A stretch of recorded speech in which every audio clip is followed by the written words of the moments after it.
Drink and Rap Show. We'll see you then.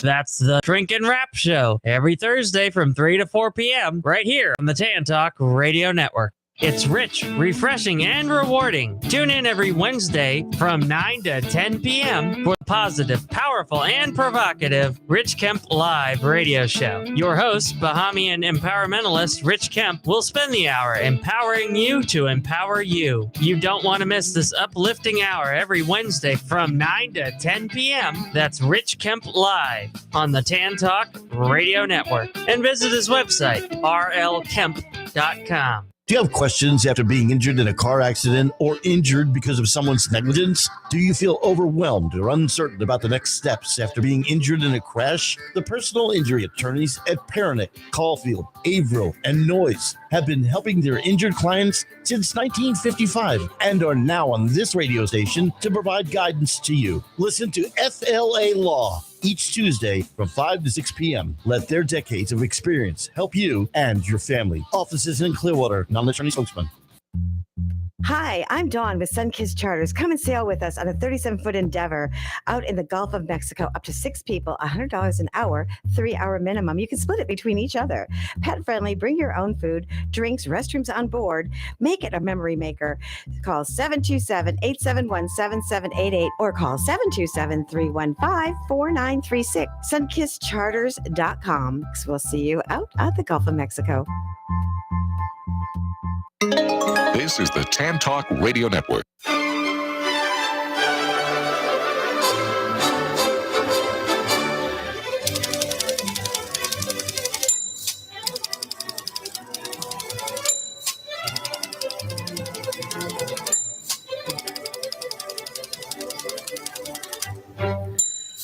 Hi, this is Patsy with a Z. Welcome to Joy on Paper, a program for writers and those who dream of writing, and for everyone who wants to know the story behind the book. Coming to you from glorious Clearwater, Florida, the perfect place for writers to write and readers to enjoy a good book. April is Poetry Month, and at the bottom of the hour, I am going to have a very special poet read her own work. And Kim Dower is a favorite here on Joy on Paper. She's been a guest, and so she's going to read one of her poems today for us. But right now, we're going to have the story behind the book. I am so happy to welcome to Joy on Paper Robert Dugoni, and the name of his new book is Her Deadly Game. Are you there, Robert? I am indeed. Good morning. How are you? Good morning. Well. I have to play something for you, okay? I have a little something I'm playing for you. Okay.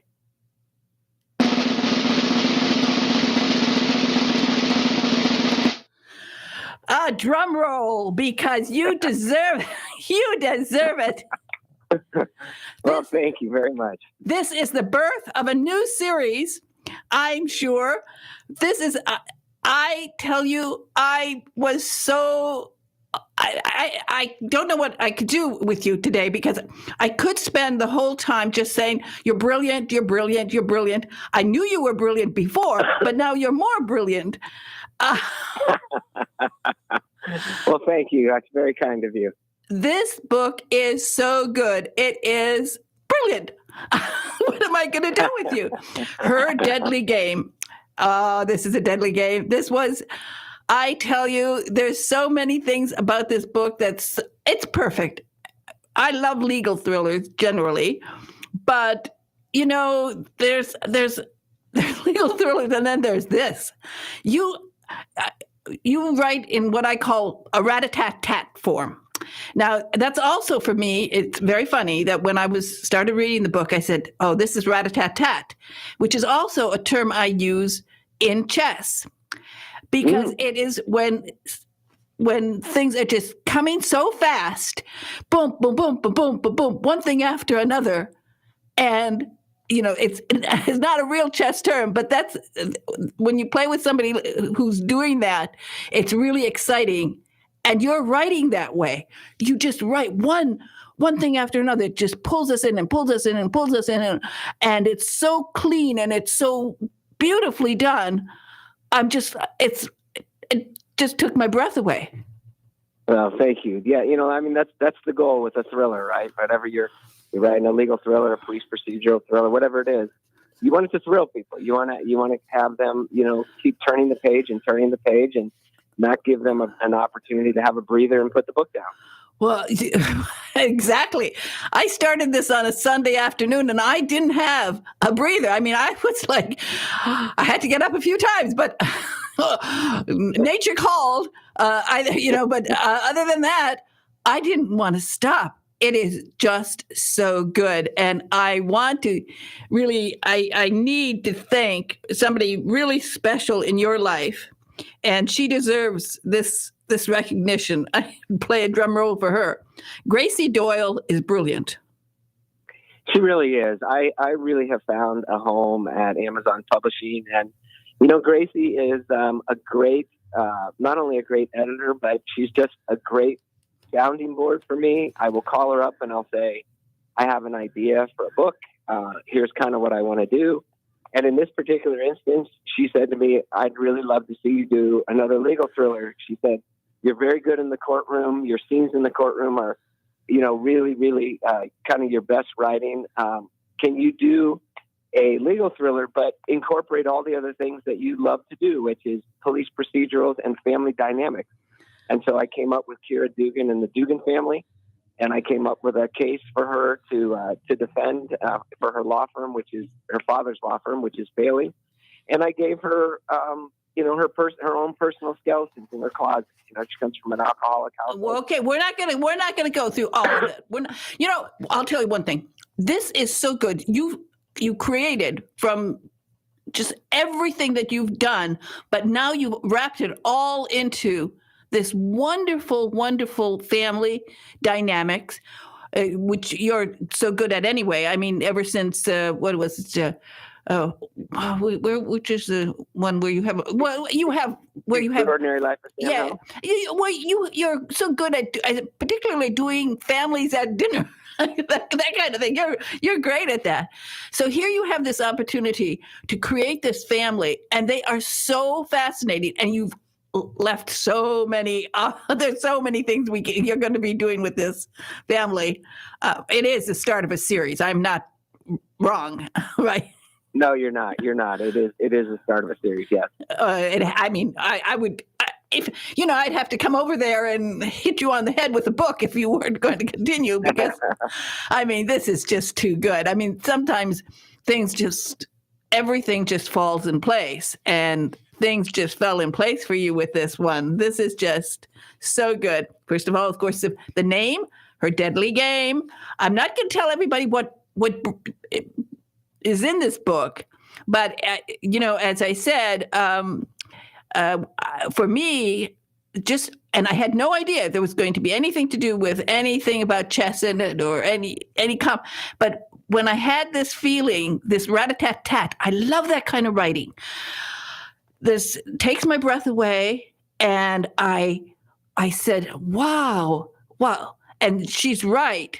Gracie's right about you are great at courtroom, because what happens in so many legal thrillers, where it falls down, is that evidence has to be repeated over and over in many different iterations. And right. So often it becomes so boring, it becomes so repetitive, so redundant. But you make everything fresh. Well, thank you. Yeah, that's the goal, right? Anybody who's tried cases will tell you that it's 95% drudgery and 5% interesting. And I try to write the 5%.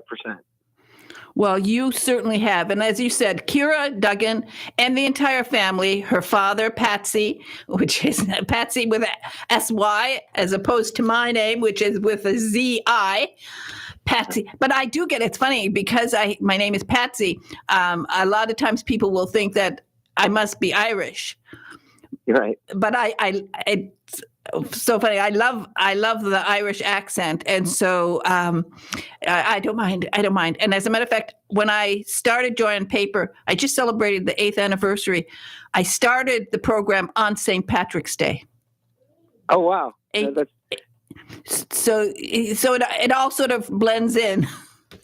Yeah, it's symbiotic, right? Exactly. And the wonderful thing, of course, now, as I said, with this family, I love that you gave them enough kids there. So we're going to have stories. It's just, I got such a kick out of it as I'm reading that. I'm thinking, I know he's writing this, when he starts, he's writing it as one book, but he's got to keep with this story. But it's all sort of building up this family dynamics, which you are so good at.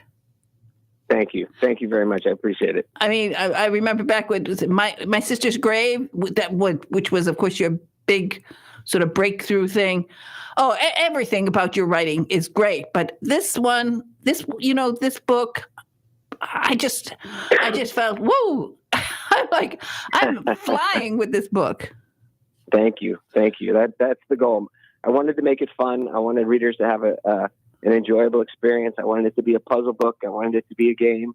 And I'm glad that you enjoyed it. It is. Everything about it. It's just perfect. And, I'm the kind of person who, when I get a book, I read from the beginning. I never read the back cover. I never read blurbs. I never want to know what it's about before I start. I don't want to know anything about the family. I don't want to know anything about the characters until I discover it as I turn the pages. So, but I do always read the beginning. I always read the dedications. I know the dedications because I think that's important. And I always read, if I love when writers put a little something, a little quote at the beginning. Now, most people will sort of just slide over the quote, won't even think about it. But you can't catch me. Oh, boy, oh, boy. I've been in the theater and I lived in England. So I knew I'm not going to tell why that's important, but it just, everything. I just felt as I was reading, I thought, oh, he's having so much fun writing this book. I did. I had a ball. And you hit the nail on the head. Reading should be a process of discovery. That's what makes it fun for readers. They try to predict what's going to happen, and then you hopefully can surprise them with a new discovery. So it was a ball writing the book, and I'm looking forward to writing the next one in the series. Oh, well, exactly that. And that's why I get so annoyed with all those blurbs that they have at, people judge a book nowadays by the blurb on, online. And if it doesn't sound interesting, then they're not going to read it, but the joy of it is to know when you have a really great writer, they know you're a great writer. All they have to do is pick up the book and start turning the pages. And then when they get to about page 30 and they say, well, I'm getting thirsty and I can't get up. you got a great book. Yeah, thank you. It's very kind. That's the goal. So, it's so funny. I have to keep, what can I say? The people have to get this book. I don't know. I'm sure you have blurby kind of things that you're giving to people, but I don't like to give it away. I really don't. People read the book. I mean, one page after another. As I said, we'll just tell you that Cure is fascinating. And the entire family is fascinating. I love Patsy. And when you start really caring about people, when you start caring about the characters from just within a few chapters, you really care. You're worried. And you had you built up this tension of what's going to happen to various members of the family too, as we're going along. And it's so exciting. Well, yeah, thank you. I mean, that's the goal, is to make your characters empathetic. If you can make them sympathetic, that's one thing. But if you can make them empathetic and you can get the reader to stand in your character's shoes, whether that's the protagonist or whether that's, one of the family members, they'll relate to the book, they'll relate to the characters, and they'll relate to the story. I think the biggest compliment anyone can pay me is when they close a book and they say to me, is this a true story? Is this based on true story? Did something happen like this? Because that means that you really did capture them. They really did feel like they were part of the book. Well, it's funny, as I'm reading the story too, it brought back to mind. Now, I have a love-hate relationship with lawyers. I was involved. Oh boy, I was involved in a terrible lawsuit back in the day in Hollywood, where I sued a major film company. Oh, wow. Wow. Yeah, that was a big mistake. When you're young and you believe you're right, you are right, and I'm not believe, you know you're right. You know that is your work. You wrote it and somebody stole it. But then when you hire the nephew of a friend who just got out of law school, Oh. and you walk into the boardroom of a major law firm, you know you've lost. So over the years, I've sort of been working on a side story about, how can I say, a story where every lawyer in the boardroom is murdered in some wonderful way. And maybe someday I will publish it. But I'm always afraid if I do publish it, they'll sue me, and I'll be back. So nobody wins in a lawsuit. Nobody wins. I tried enough civil cases to know that, when the case is done, the client's not fully happy. The opposite side is not fully happy. And unfortunately, that's where how our justice system works and operates, but it's still the best justice system in the world. So. Oh, it is. And I love the courtroom scenes. I love when lawyers are questioning, and, it's so good. And when you write this, it just boom, boom, boom, boom, rat-a-tat-tat, beautiful, just one after another.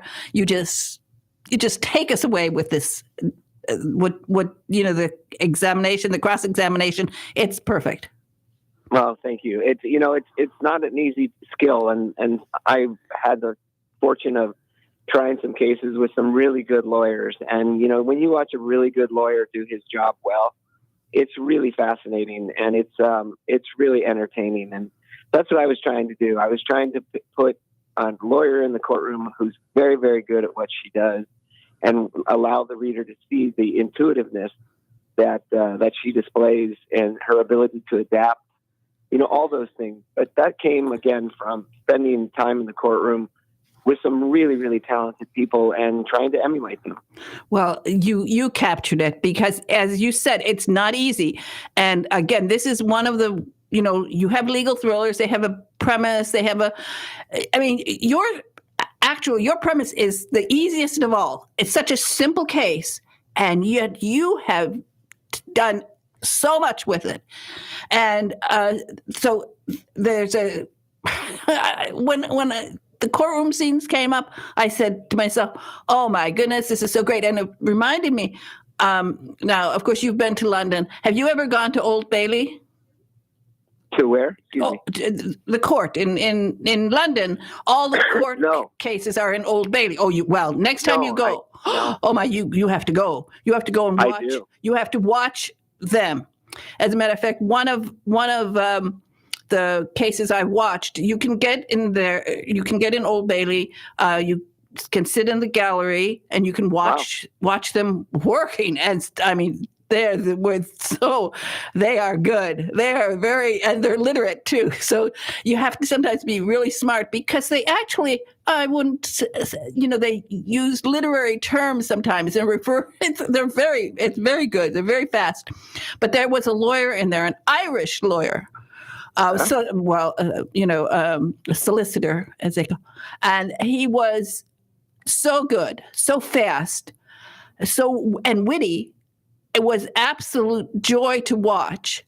And later on, I actually met him in the pub around the corner, because I have a real passion for Irish accents. I can listen to Irish people talk all day.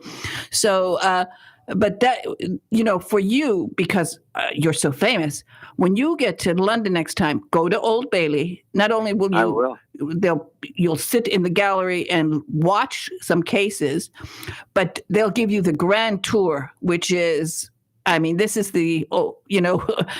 every famous case in the past 150 years in England has been in the Old Bailey. And it's a lovely place to visit. So, but I got that same feeling. You have this Irish lawyer, and it's everything about this book is fantastic. Thank you. I'll have to do that. It sounds fascinating. Well, and when you get the behind the scenes look, that's wonderful, because they will take you. I'm sure they all read your books. I hope. Yeah, there's a big push going on, and I am well read in England. And they do love legal thrillers. Oh, they do. Well, As a matter of fact, you need a book signing. Just tell them, that your publishers will be happy to send you to London, and really. You can stay there and stay at the Savoy, please. And yeah, they have some wonderful conferences over there. I'd love to go over. I've done Paris, and I've done Barcelona, and I've been over in Frankfurt. But England, that would be a kick. That would be a lot of fun. Thomas and Mercer have an office there, by the way. I'm sure I remember that. And you have to go. And you have to stay at the Savoy and go to the Old Bailey and meet all the solicitors there. They will just love you, and because they're reading your books, and maybe they're trying to get some ideas from you now. Fabulous! I will have to do that. Well, I'm already working on more promotion ideas for this wonderful book. Thank you. I appreciate it. Well, what can I say about you? It's every once in a while I get one of these interviews. Well, all I can keep saying is compliment. What am I going to do? And I don't really care if you write with pencil or or you use a computer. That's not what my listeners are interested in. My listeners want to care about the author, and so tell us something about yourself that you want people to know about you. I think one of the things I do want people to know is that you're well known in the industry as a very giving person, a very warm person. Everybody I talk to always says that you're very special. Well, thank you. That's extremely kind. That's the nicest compliment I think anyone could ever pay me, and I think it really speaks volumes to my parents. I'm one of 10 kids. I was raised in a middle class home, which we didn't have a lot because we had so much family, but we had a lot of love in that house. And my mom and dad made it special. Our holidays were special. I still remember as a little kid when The Wizard of Oz was on, we would wait until that first commercial, and then my mother would usher us out the door, and we'd run across the street to Mrs. Pilgrim's house so that we could see Dorothy open the door in the Land of Oz in color. We didn't have a color television when I was growing up. So my parents worked very hard, and I'm just very proud of them because all of my brothers and sisters are really quality people, good people. I have a younger brother who's handicapped. He has Down syndrome. So I'm in tune to people that are different, people that have disabilities, and the need for those people to be loved and taken care of. So it's a wonderful compliment, but I'll pass that compliment on to my mom and my dad because I really do believe that it's a learned trait, and they're just two. My father has passed away, but my mother, God love her, she's 90, and she's still around and still doing great, and she's really the motivating force behind everything. Well, see, that's the kind of thing my listeners want. My listeners connect more with the author. They get really engaged with the product that the author makes, but they also want to care about the author. We have, for example, I have a whole group of women who are fans of Tasha Alexander, and they will have a tea party, and they will wear hats for Lady Emily, for her character. And that's what's important. I love when I get listeners and readers to care about an author, because then they're going to pick up that book. They don't need a blurb, and they don't need to, because one of the terrible things so often, now in your case, you don't worry about it, but so often people will put negative reviews. And even for famous authors, they put negative reviews. And then people will say, sure, I'm not going to read that. And that's not what people have to just trust when they find a great author. Know that author is going to put everything they have into creating a book that is fun for the reader? I always tell readers that I'm only as good as my last book. You know, the book that a reader picks up might be the first book of mine that they've ever read, and it might be part of the series, it might not be, but it's that first book that they pick up. And so I have to be good every book. There's no taking time out to write something that isn't as good as I can make it. And so I really try to pride myself on creating every book, making it an enjoyable experience for the reader.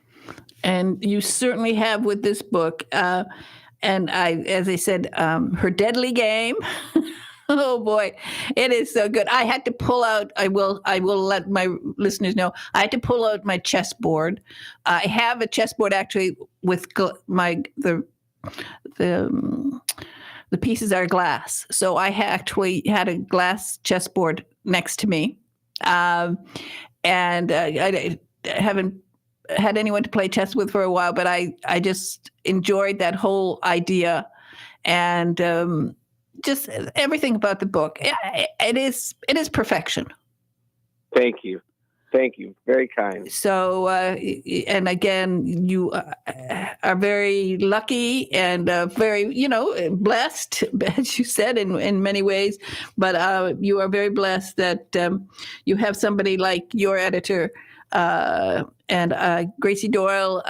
Tell her I'm sure every writer who envies you to have somebody who cares so much about you and knows you so well that she suggested you get back into writing legal thrillers. And boy, you hit it out the ballpark because Thank you. It is baseball season, and I'm thinking about ballparks.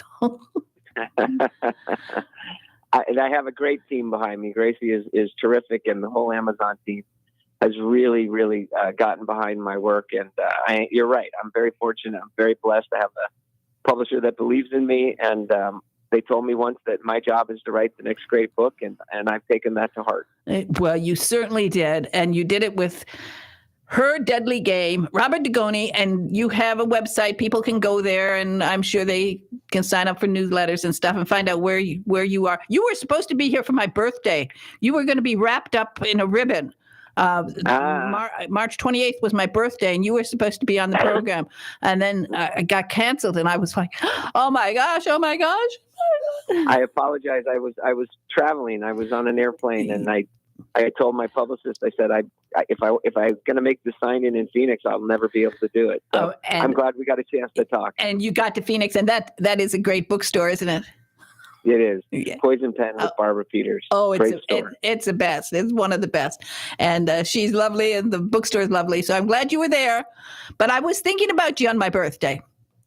Thank you. And, okay. And I will always now think of you as the rat-a-tat-tat author, the one who really just keeps hitting it right and keeps us so thrilled with a legal thriller.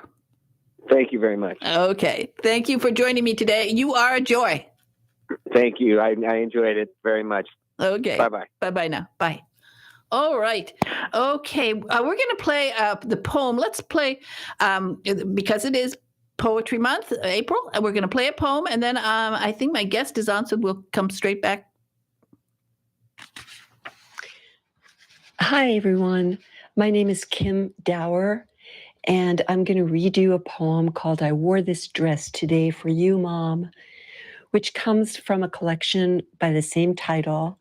It's a book I created that has poems about being a mother and having a mother. And it's a wonderful Mother's Day book, although hopefully the poems will work all year round. This poem is called I Wore This Dress Today for You, Mom. I wore this dress today for you, Mom. Breezy, floral, dancing with color. Soft, silky, flows as I walk. Easter Sunday, and you always liked to get dressed. Go for brunch. Maybe there's a good movie playing somewhere. Wrong religion. We were not churchgoers, but New Yorkers who understood the value of a parade down Fifth Avenue, bonnets in lavender, powder blues, pinks, hues of spring, the hope it would bring. We had no religion, but we did have Noodle-Kugel, grandparents, dads who could fix fans, reach the china on the top shelf, carve the turkey. That time has passed. You were the last to go, Mom, and I still feel bad I never got dressed up for you like you wanted me to.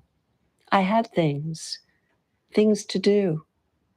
But today in LA, hot, the way you liked it, those little birds you loved to see flitting from tree to tree, just saw one, a twig in its mouth, preparing a bed for its baby, might still be an egg. I wish you were here. I've got a closet filled with dresses I need to show you. Thank you for listening to that poem. You can find more of my work on my website, www.kimdower, D like David, OWER, poetry.com. And have a wonderful National Poetry Month. Enjoy a poem a day. They're good for your heart and your soul. Thank you so much. Okay. And thank you, Kim Dower. I love her poetry. And as I said, she's been a guest many times on Joy on Paper. And I will be playing poetry on every program during the entire month to celebrate. And now I'm going to turn to my next guest. And I am really, this is so funny. Well, of course, I enjoy her book, but there's so many other things about her that I really enjoy. So Patricia Levy, welcome to Joy on Paper, and let's talk about Hollyland. Thank you so much for having me. And that was such a lovely poem. I really enjoyed that. Oh, she's so good. She is so good. And I particularly love that poem. It's so evocative. And as you are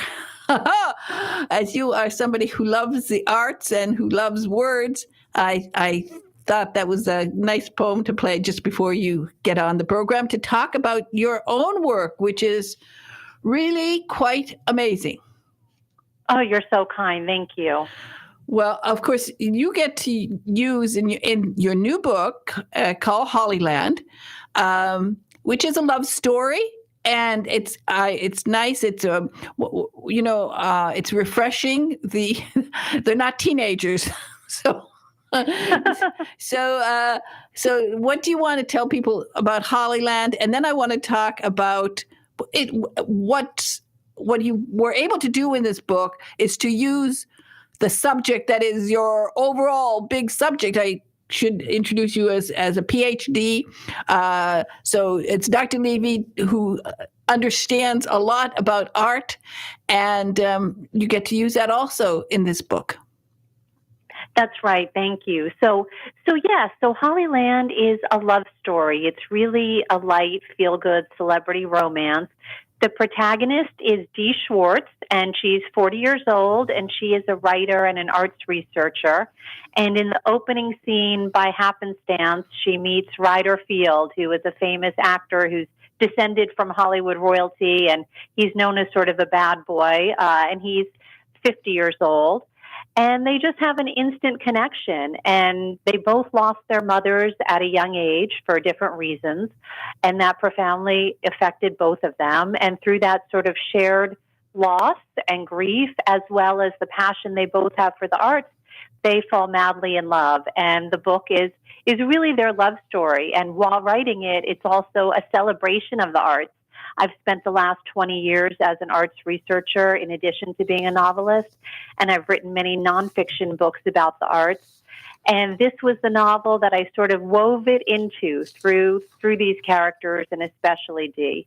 Well, it is lovely. It is charming. I found it delightful. I loved both of the characters.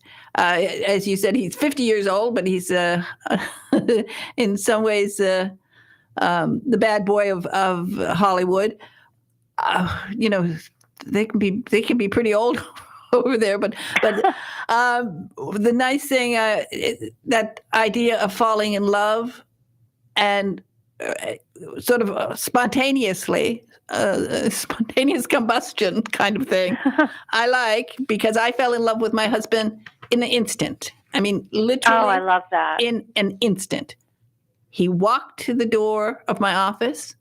I took one look at him, and I was in love. And at that moment, I decided to marry him. He had not yet said a word. He had not yet. That was it. All I needed to know, and I prayed to God that he didn't smoke, because then he would have been I wouldn't have gone. That was your deal breaker? It was a deal breaker, or ever smoke, because you can never trust people who say they stopped smoking. And I was so blessed that it turned out he's a pilot, never smoked, was not allowed to smoke in the Air Force around planes in those days, and absolutely hated smoking. That was it. And after that, I knew that was it for life. I absolutely love that story. I mean, it's a fantastic story. And I think, some people, they love a romance novel, such as the one I wrote, that has this sort of like instant, immediate connection. Some readers, it's not for them. They don't like that sort of instant love. But I just think it's because they've never experienced it. So they doubt it, but it's very, very real, and many of us have had it. Oh, it happens, and you can't believe it. I mean, it took my breath away that it would happen like that, because I was young. I thought, oh, well, you have a lot of boyfriends, you go through it. No, that was it. I just took a look at that. and that's what I liked about the book, and it's so charming in so many ways. And then, of course, the fact that it has a lot of art in it, and a lot of talking about art, a lot of thinking about the importance of art, was so delightful for me. Oh, thank you so much. I mean, I wrote this novel during the lockdown when the pandemic first started, and, none of us were able to leave our homes for quite a while, and I needed a way to spend my time. And so I wanted to write something joyful, because the world was not joyful at that time. So I wanted some escape, and I decided to draw on what I know best for this book and to really weave a celebration of the arts into the book. So there are all kinds of conversations about the arts, and I hope when people read it, it makes them appreciate the arts and the important roles that they play in our life and how inspiring creativity is. And it's so true. And people don't understand. I mean, one of the things why I like to talk about reading and encourage people to read is that it does change. It changes you. It changes your brain cells. This is what people don't understand, that by reading, things are happening in your brain that you cannot understand, but it's almost magical. The connections and all those neurons that are moving around in there, just sparking away, like a spark of love. But it's absolutely true. I mean, I've actually written about, in my nonfiction work, there's a field called literary neuroscience, which is really the neuroscience of our brains on fiction, basically. So what happens to us when we're reading literature? And the research is amazing. I mean, in a nutshell, they show that when we're reading fiction, our entire brain is engaged, including regions that you wouldn't think would be engaged with reading, such as those involving touch. So, for example, when you're reading a novel and you happen to love it and you can't put it down and you feel immersed, there's actually something physiological happening to you that's real. And there are studies that show this time and again, and that the same thing does not happen when you read nonfiction prose. It only happens when we're engaged with fiction. And of course, there's neuroscience on how our brain processes other arts as well. And it's all very similar. I mean, it basically all says the same thing, that our entire brains are engaged when we're immersed in a piece of art, whatever that art is, and that the impressions last for days. So those activations in our brain last for days. So it's really fascinating. It absolutely, reading changes us. It changes our emotional intelligence. It changes us physiologically. It changes our worldview. So I just love what you do on this show. Well, one of the things is, and I've been thinking lately about prisons and all of the people in prisons, and what they really need to do is they need to bring them the great books, and they need to have people who read with them, who bring them into the world of reading. Just like I think they should also have more crafts for them to do. I think if you take somebody and give them a lump of clay and you say, make something out of this. And at first they don't know what to do and they don't know how to do it, but clay can talk to you, and it changes your mind. You start thinking about things. And if you're given ideas of, maybe copy this, maybe copy that, but all of that opens so many parts of your brain. Absolutely. There's no question about it. And for people listening, there are many prison book programs where you can send books to prisons. And I myself have done that many times over the years and sent signed books. And you can look specifically in your area if you want. You can look specifically for women's prisons. And then there are other groups, too, that can benefit so much from reading and from fiction. For example, our military. There's a wonderful program called Operation Paperback, where you can send your used paperback books to people in the military, whether they're serving in this country or abroad, and to their families. And I just think all of these different kinds of programs are so important and need to be supported. Exactly. Now, in your book, Hollyland, which is a great name for the book, I'm not sure it was the first name, but I'm glad that you used it. I think it's a nice name, very catchy. Thank you. And tell us about some of the art discussions that you have in this book and why you use those specific discussions. Well, it starts in the very beginning of the book, one of the themes, and it carries through, and that is there a difference between art and entertainment? And that's one of the conversations that Dee and Rye have in the very beginning, and it sort of carries through the book, which really, it means, if something is popular, or if we try to make it popular, does that diminish the artistic qualities? Should artists be thinking about audience, or should they not be thinking about audience? And I don't offer any solutions to these. It's just the book poses these questions. And it also asks questions like, who are the real movie stars on the big screen of our lives? Is it really, people from Hollywood, or is it those that we love and cherish the most? And there are many scenes that happen with art around. So, for example, I don't want to give anything away, but there is a scene at the Metropolitan Museum of Art in New York, and the couple goes through some very specific exhibits. And then at the end of the scene, for a pivotal moment, they're standing in front of a specific painting, Circus Sideshow by Seurat. And that was the first painting that Seurat ever painted of the entertainers outside of the circus.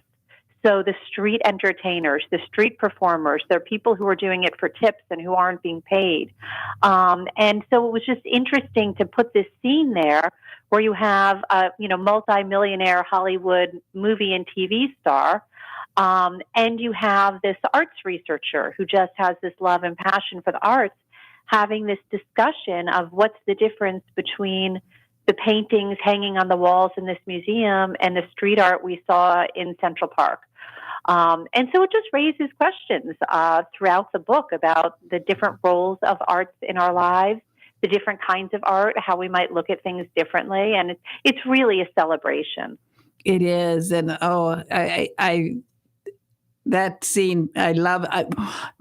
Of course, I've spent hours and hours and hours in that museum and really all the museums in New York. I just I love, when I was a kid, when I was a teenager, as a matter of fact, I spent my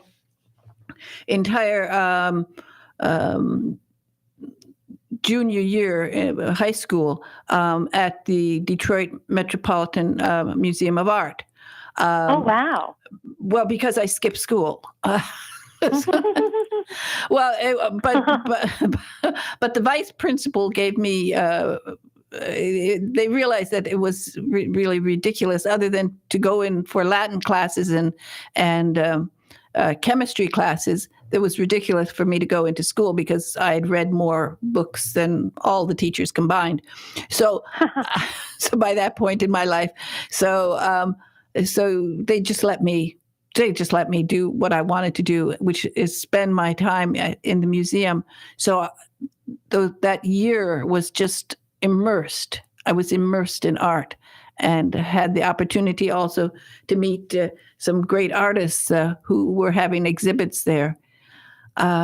It changes you so much if you're involved in the arts.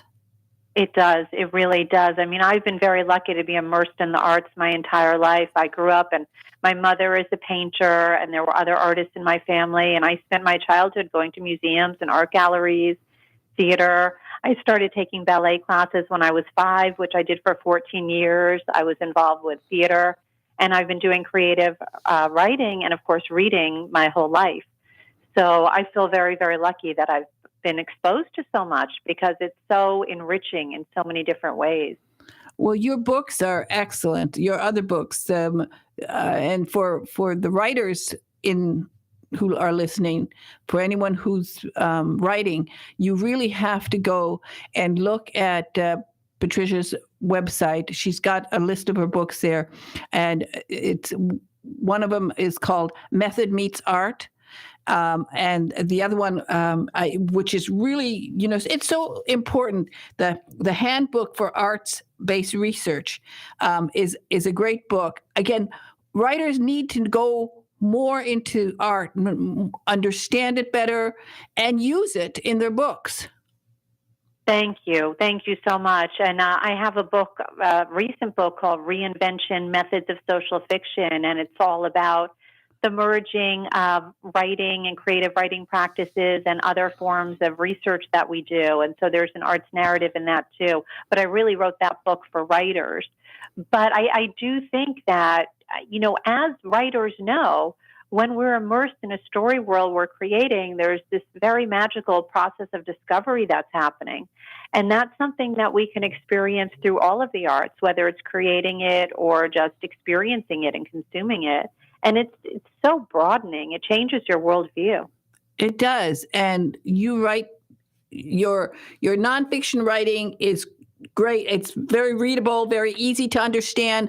And really, all the writers out there have to get a couple of your books because there's different ones that you cover different subjects. And they're really great for writers. And then, now that you move to fiction with Hollyland, what I like about it is it's in a way, it's a very simple story. It's about love. Yes. And that we need more of that. There are times where you just want to take a book, and you don't need another serial killer. For goodness sakes, you don't need to get depressed. You need that. Yeah. You need to believe in love. And Thank you. I mean, that's really what I'm trying to focus on in my fiction these days with this book and the others I have coming out in the future is just to write love stories that fill people with joy and hope and inspiration. And I think there's so much value in that. And it's not for every reader. I mean, some readers want a book that, is like a big movie plot with buildings blowing up and exciting twists and turns. And I totally get that. But that's not what I do. What I'm interested in is these love stories that are really about the relationships and the joy and complexity of love itself.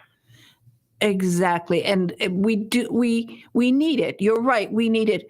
Sometimes a book like this will just calm you down. And also, I think, give people hope. And when I said,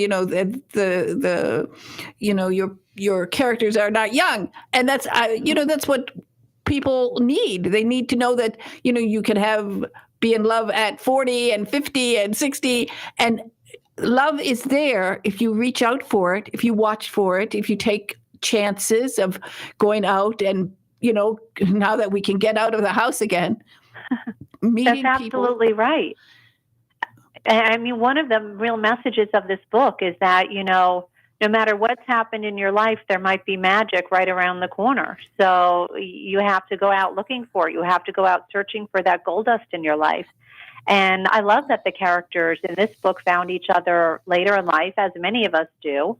But it doesn't matter. It could be any age. The point is that, you have to be open to possibility in life in order to experience the best of it. And you can't sit at home watching reruns of NCIS or some silly comedy and eating ice cream. You have to get out there. You have to be with people. Go to art museums. Take an art class. Take a painting class, a sculpting class. Get out there and find people with sort of interests that will be interesting to you, and you will be interesting to them. I think that's what I got out of Hollyland, that it's a hopeful book that people will say, yeah, there's other things to talk about than all the bad news, and we don't need dead bodies and blood and guts all over the place. We just need to look at some nice art and to think nice thoughts and talk, actually. I mean, that's... Yeah, I really think that what a lot of us need sometimes is really just sort of a hug. And that's the kind of book I wanted to write. Something that when you read it, it feels like a warm, cozy hug. Well, you did that. Thank you. Thank you so much. Well, you did that very, very, very nicely. And the time is running out, so I have to say bye to you. But I want to tell people it's a lovely book. And you have a website you want people to go to? Yes, it's patricialevy.com. That's Leavy. And you can find all my links to social media and, of course, to Hollyland. Okay. Patricia Levy, thank you so much for being on Joy on Paper today. Hollyland is wonderful. And for all you writers, get her other books because you really need them. Again, thank you for being on Joy on Paper today. Bye-bye now. Thank you so much. Bye-bye. Okay, bye. Okay. Well, this has been a busy hour. We're going to go ahead and play Bria Burton's Book Buzz if we have time here, Ed, because it's great and we want to hear it. So. Hello, fellow sci-fi readers. This is author Bria Burton reporting for Joy on Paper with your science fiction book buzz. Today's communique to galaxies near and far includes a 2022 SF thriller, Upgrade by Blake Crouch. The novel is available in print, ebook, and audiobook with stellar narration by Henry Leva. Now, let's download the book buzz. After a mass casualty event that landed him in jail, disgraced geneticist Logan Ramsey hopes to redeem himself by serving as an agent with a gene protection agency. A bad tip leads Logan into a trap where he's exposed to some kind of virus laced with a DNA-modifying package. In a matter of weeks, Logan's intellect skyrockets. His physique even experiences painful alterations, and he's faster and stronger than ever. He's the victim of DNA hacking, but he's captured and detained at a black site under suspicion of illegal self-editing. When a mysterious visitor breaks him out of the facility, he takes the investigation into his own upgraded hands. Through his ramped-up reasoning and deduction, he discovers an encoded message in his own DNA, which leads him to a person he thought was long dead, and to a decision he doesn't want to make. With all the subtext of a classic Michael Crichton novel, Upgrade is a fast-paced techno-thriller that offers nuanced ethical dilemmas related to gene editing and adds a splash of murder hornets. Author Blake Crouch is a best-selling novelist and screenwriter. His novels include Recursion, Dark Matter, and the Wayward Pines trilogy, which was adapted into a television series for Fox. Crouch also co-created the TNT show Good Behavior, based on his Letty Dobesh novellas. He is currently at work on a new book and showrunning the Dark Matter series adaptation for Apple TV+. This is Bria Burton with your futuristic fiction fix, signing off. Okay. Thank you so much, Bria. That was wonderful. And we have to say bye right now. All I have time to do is say thank you, Big Ed, for everything today. And he saluted me. I saluted him. Everybody have a wonderful, wonderful day. Bye-bye now.